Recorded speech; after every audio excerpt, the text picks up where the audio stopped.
Yeah, what's up? What's good, everybody? And it's your ass at homeboy with another reaction. We're gonna do another Swamp Stories. Uh, I haven't been uploading anything in the past couple weeks. But I'm trying to get back into it, man. So, yes, sir. I like watching Swamp Stories. I haven't seen this one before. This one is Vulture versus Bleeders. Just like gangs from Baton Rouge. So that's what we're gonna react to. But before I start anything, I'm gonna y'all my intro. So hope you guys enjoy this. Get your blunts, your liquor, whatever you're gonna do to watch this. Go grab that, get it ready, and then we'll start it, right? But don't forget, most importantly, subscribe to the channel. Peace.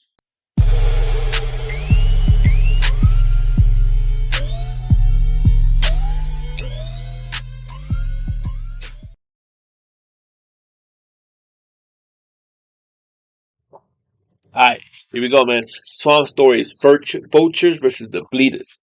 There are so many gangs around the world, it's not even funny. Every city has like 1,000 gangs. I mean, little sections of a gang, you know what I'm talking about? And sometimes it's not even a gang, man. They're just little cliques that people that grew up together, they make their own little section of where they grew up at, the area, the neighborhood, the street, whatever it is, man. But there's so many of them. But yeah, let's see what this one's talking about. And Baton Rouge, bro, dangerous little town. To another Also Red episode of Food. Swamp Stories, you heard me? Before we get into it, make sure to leave a like and subscribe if you're new. You can also follow the Instagram page as well. So let's get into it. So far, I've covered Boosie versus Baton Rouge and NBA versus TBG. And to the mainstream world, these have been the two biggest rivalries in the state of Louisiana. But what if I told you there's something much bigger? A rivalry so big that everyone was forced to take a side. But in order for this video to make sense, let me do my best to paint the picture of Baton Rouge. That way you can truly understand the vibe. Baton Rouge, Louisiana. This city is pretty much an overgrown country town. Most American cities are set up the same way. They have a large downtown where there are lots of tall buildings and businesses everywhere. Then you have your upscale neighborhoods, a couple rough areas, and surrounding suburbs. They have everything that's essential to a city feel: walkable streets, public transportation, and dense population. Well, Baton Rouge has none of this. Instead, it's literally just an overgrown country town, like I said before. Originally, the city was just another poor town along the Mississippi River, and because of that, the only city-like thing is a 2-block downtown that has nothing going on. Then outside the downtown area, it's either poor or suburban, there's no in between. Here's how it works. The general rule of thumb is that anything south of Florida Boulevard is suburban. That means endless cul-de-sacs, identical brick houses, and man-made ponds. Now, there are a couple of exceptions, so don't go crazy in the comments. The first exception is the top of South Baton Rouge, where Fredo Bang and Kevin Gates are from. And then you have the bottom, where Lil Boosie is from. Then you also have one street called Gardere Lane. That may seem like a lot, given you know how crazy those rivalries are. However, this entire area makes up less than 10% of Baton Rouge's crime. And that means that the rest of the 90% all occurs above Florida Boulevard. So let me break it down. The entire north of Baton Rouge is falling apart. Unlike many cities where luxury apartments get built in the hood, North Baton Rouge has none of that going on. In fact, there are abandoned houses on every block. The only businesses you'll see are Circle K gas stations, McDonald's, Popeyes, Domino's, and Dollar Generals. So you may be wondering how things got this way, and actually there's a simple answer. Unlike Detroit or South Central LA, North Baton Rouge never had money and the land was never valuable. And that's for one unfortunate reason. There's a massive chemical refinery that pollutes and stinks up the entire North Baton Rouge area. The refineries cover 4.3 miles of land. That's more than half the size of San Francisco. Well, because of all the burning chemicals and plastics, the area is known as Cancer Alley. There are elevated levels of disease in North Baton Rouge, and that's a huge reason for Man, that's why a lot of these motherfuckers is crazy over there, man. All the chemicals in the air messing with the, you know what I'm saying, with their mentals. That's probably why they're so crazy over there, man. Shit, I'm saying, just a joke, but you never know if he said it, bro, or he is, or, yeah, whatever. I'm taking his word, but if there's so many refineries out there and it's blowing all this smoke, all this burnt chemicals, whatever it is, it's gonna affect the area. They're gonna smell it. They're gonna inhale it. So that's probably why a lot of people are the way they are, bro. Because they're inhaling all these fucking chemicals, man. It's fucking with their immune system. It's fucking with the nerves. You never know what it is, man. They should look into that shit right there, boy. That's a lawsuit. for the economic struggle. Well, not only is the area unhealthy to live in, but it's also incredibly dangerous. The entire North Baton Rouge is divided, and unfortunately it's only getting worse. But before we get into it, let me run the intro.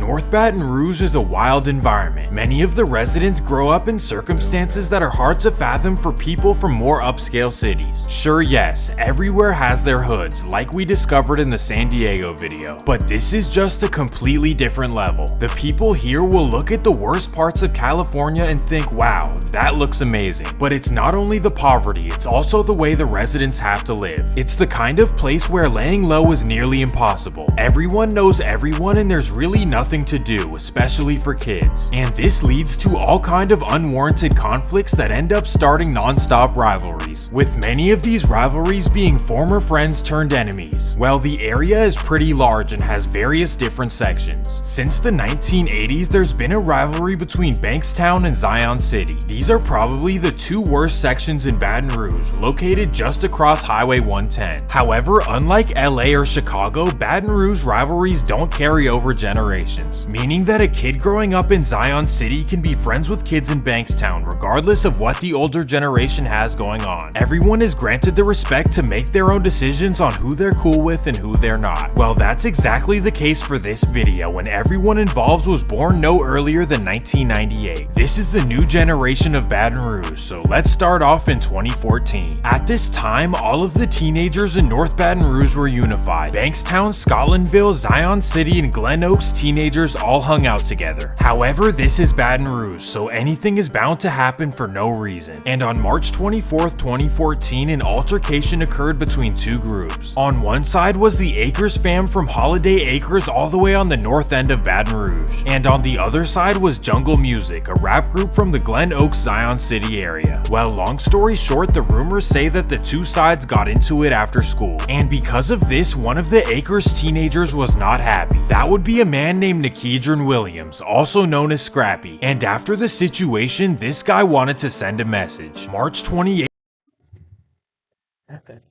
Bro, that was my nickname growing up, Scrappy.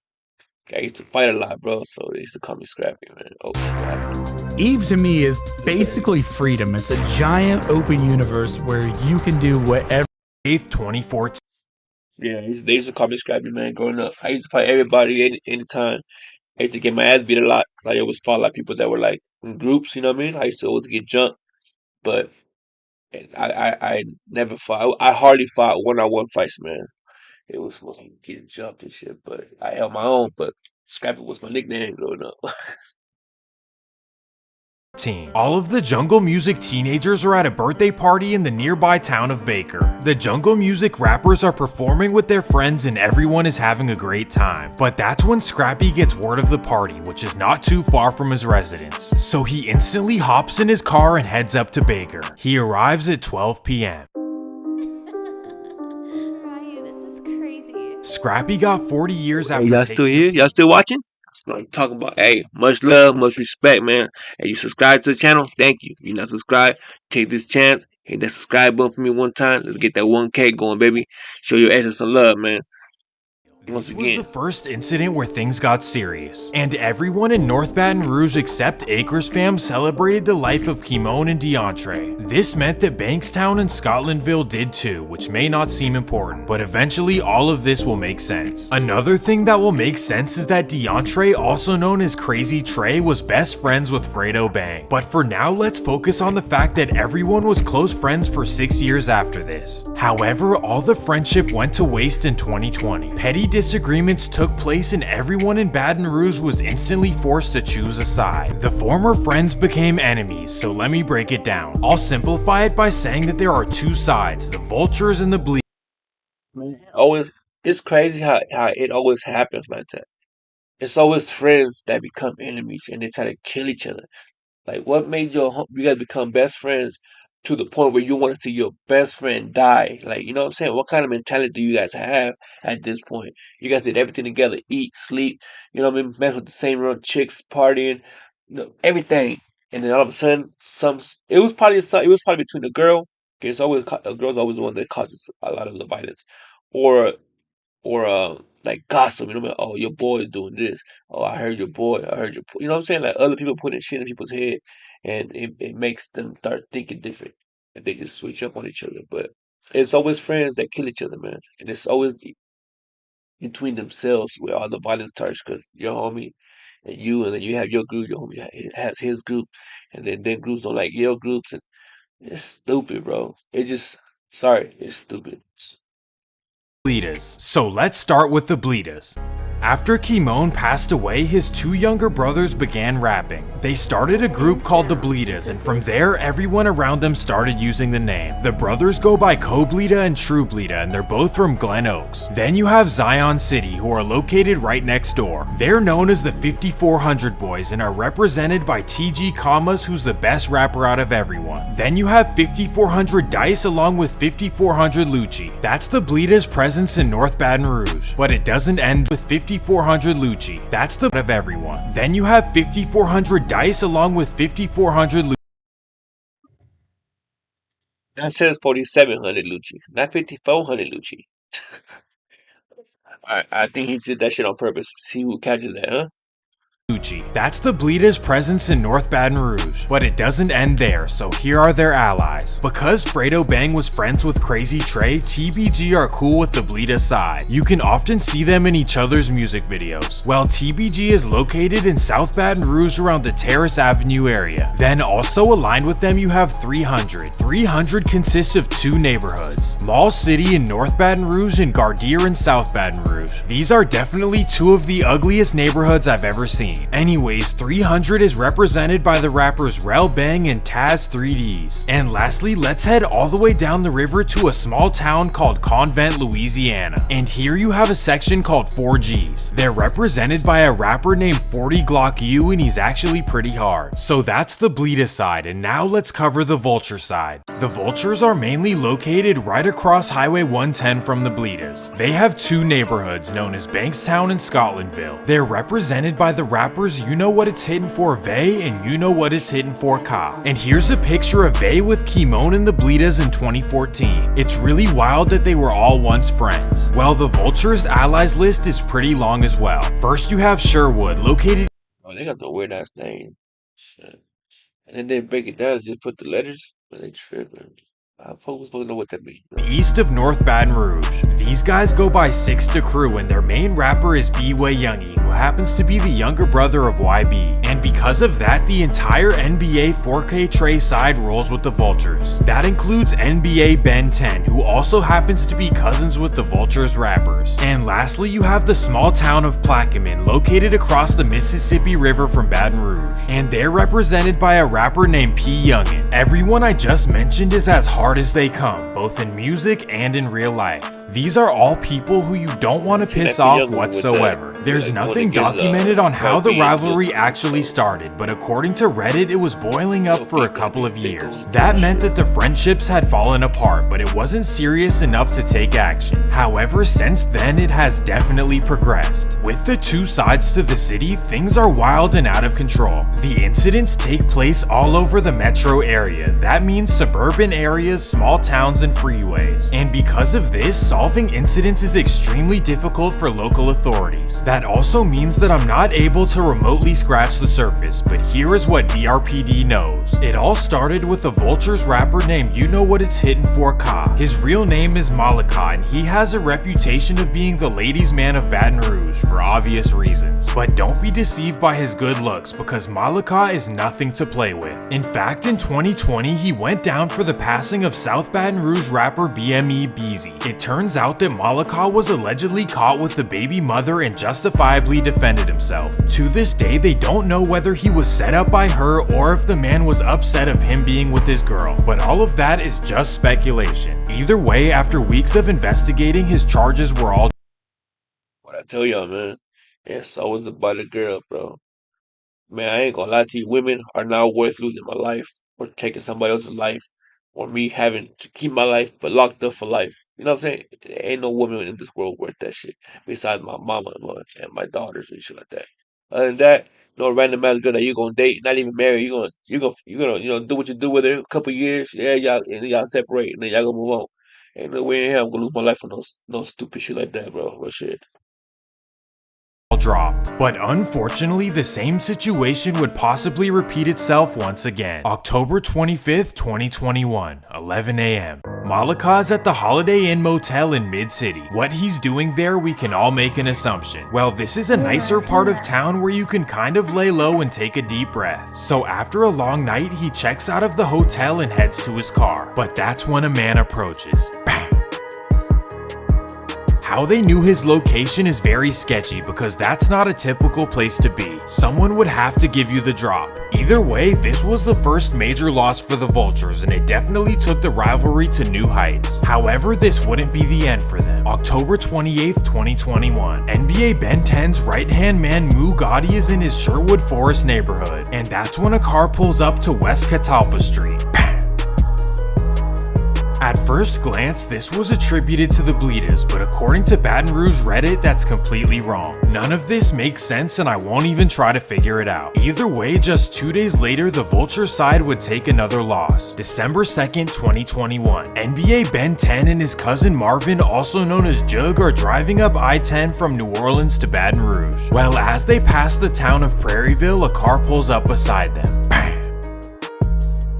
This loss devastated the NBA and Vulture side, and unfortunately the Bleedas would make all kinds of songs about it and make Instagram posts as well. However, this wouldn't pan out well for them. But first, let me explain this. Baton Rouge is a small city and there is barely anything to do. The city has one mall that people go to, and other than that, maybe there's a party on a Friday or Saturday. The point is that it's really easy to run into people, so if you have beef,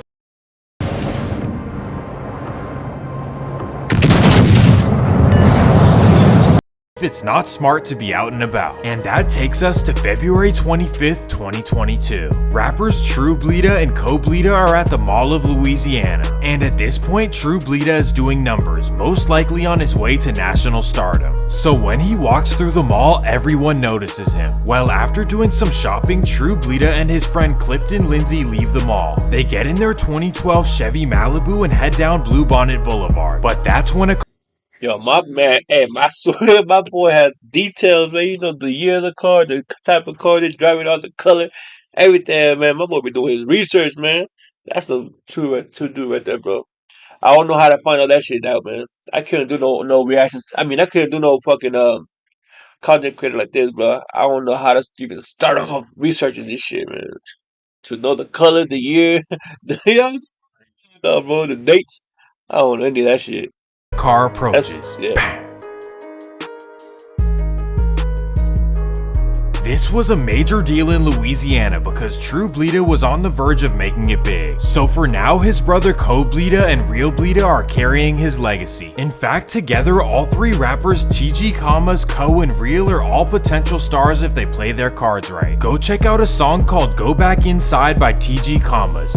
Fire. Well, that takes us to April 14th, 2022. A man nicknamed Dubug from Bankstown goes down for what happened at the mall. You can see him in pictures with You Know What It's Hittin' For Ka. However, after lack of evidence, Dubug was released. This is just a small fraction of what's going on between the Vultures and Bleedas. That's because I only included the public information that anyone can find online. All of these incidents are publicly documented, along with the 2 takedowns of 5400 boys in Bankstown. But in reality, this is going down all over the Baton Rouge area. Now it's to the point where neutral rappers are being forced to take a side, even if they don't want to. For example, a rapper named HD for President blew up with the hit song. And of course, the local guys made a post about how he needs to choose a side. You can't even exist anymore without choosing sides in things that have nothing to do with you. On top of this, the affiliations cover far more than Baton Rouge. Hopefully things will calm down, but this whole taking sides thing seems to be a trend that started in 2020. Well, that's gonna do it for this episode of Swamp Stories. If you enjoyed the video, make sure to leave a like and subscribe. You can also follow the Instagram. You hear this, man? Shit, hit that like, man. Shit. That shit. I'm already subscribed to this channel. I'll be watching this shit.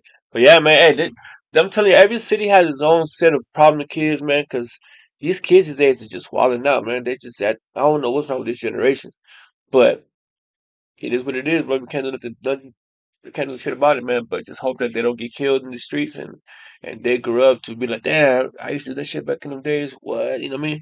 But the way things is going, the way this world is going, a lot of these kids will be dead before they even hit 21, man. And that's sad.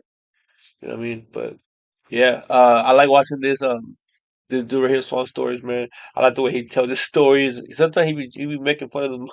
You know what I'm saying? But the way this little boy had those information, it's dope, man. I don't even know. Like I said earlier, bro, I wouldn't even know how to even start off to research on the shit like this, bro. And then to sit back and like I said, I'm not even tech savvy, so I didn't even couldn't do any of that. Boy, yeah, I would like to learn, though. I would want to learn. But yeah, man, what you guys think in the comment section? Hey, beat your boy up. Let me know what you guys think about this reaction.